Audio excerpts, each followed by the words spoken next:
ओ मग ती म्हणजे इमोशनल झालो मी. भाई ती एवढी मला सपोर्ट करते की बोल तिच्याशी वगैरे जा. तर थोड्या वेळाने तिला माहितीये की पुढे लागणार आहे त्याची. कंटिन्यू. हा मग थोड्या वेळाने मी बोलायला गेलो तिच्याशी. हा हाय हॅलो करायला गेलो आणि बोलत होतो जस्ट. आणि नंतरला मी आलो परत रिटर्न चेअरवर बसलो, ड्रिंक वगैरे पित होतो. तेव्हा ती मला विचारते तू गेलास बोलायला. मी जस्ट बोलल्या मी तिच्याकडे बघतो. मी थोडा वेळ काय नाही. परीक्षा फेल झालास मग. मी थोडं शॉक झालो. मी म्हणलो ही आत्ता मी बोललो तू 2 मिनिटं आधी बोललीस की तू जाऊ शकतोस बोलायला, मी एवढी मॅच्युअर आहे. आणि मग त्यांच्यामध्ये लफडी झाली. त्या मुलींमध्ये हा काय तू माझ्या बॉयफ्रेंड बोलतेस अशी. तुझ्यासाठी 2 मुली भांडत होत्या.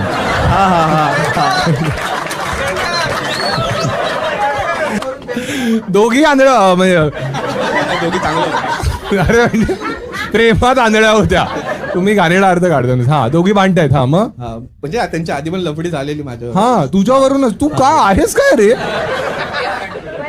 बस